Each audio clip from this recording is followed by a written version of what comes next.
বারো হয় পয়সা দিতে গেলাম আমার কাছে মানে মানা হয়ে গেল মানে পয়সা বাড়ি গেল 20 মাথা বলে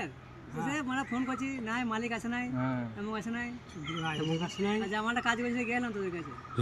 সে বলোকের কাছে বলো গেছিলে হ্যাঁ সে ওই ইয়েতে পয়সা নিয়ে পালিয়ে এলাম একটা গাড়ি পয়সা নিয়ে বেরিয়ে পালিয়ে এলাম হসপিটালে প্রশান্ত হসপিটালে কাজ করছিলাম আমরা পয়সা নিলাম তারপর পালিয়ে এলাম বাড়িতে চল চল হাঁট ওই তো গিয়ে আমাদের আবার লাভ হলো আমরা আবার 500 টাকা করে নিলাম আমরা আমাদের কাছে পয়সা নিয়ে বসে 500 টাকা করে পালাম স্টার ফোন তোলে না ফোন তুলে না না না দেখুন ফোন তোলে না পারিবারিক সময় ইয়ে তো এখন এরকম ভালো এখন তো ভালো ব্যবহার করছে আগে শালা যাবে আর সেই সময় পয়সা দিয়ে চলে যাবে এখন দিচ্ছে মারা কোনদিন গেলাম যে একদিন আগে পয়সা দিবে না ওই তো একটা গাড়ি হলে বলতো 8টার সময় যাবো আমরা পয়সা ভালো নিয়ে কথা বসে বলতে যে বলে নেই জায়গা কাম নেই জায়গা তো নেই জায়গা হুম ও তো ধাড়াও কথা ও তো কা ওটা তুই কেন ছুটি না যা জানিস তো ওদের যেখানে লিয়ে হবে এক দৌড়তে ঢুকবো আর এক দৌড়তে বেরোবে আর পালিয়েও যাবে দেখবি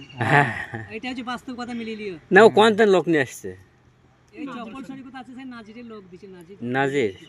ঠিক গ্রান্টে যায় এখন লোক আসবে কি না আসবে গ্রান্টে চিন্তাই না না আইবে আইবে যে তুই আসছে সেখান থেকে নিয়ে আইবে ওদের লোক নিয়ে আসবে এখানে থবে আর এখান থেকে নিয়ে যাবে এখানে নিয়ে যাবে মানে ওখানে আলাদা করে থবে না মানে কোথায় পালিয়ে যেতে পারে পালিয়ে যাবে না মন ঠিক না বলে হ্যাঁ তাহলে কিন্তু দুজনা না ওই কারণে ওর না ও যখন এই মামুদের নিয়ে যাবে তুমি বলবো আমিও চলে যাবো কি বাল করবে এখানে থেকে থাকবে না কিছুদিন কালে কিন্তু আমাকে হ্যাঁ। নিতে হবে ও আইবে ও নিতে আসবে না अरे खाता छुड़ दो चला जा मेरे घर से निकल जा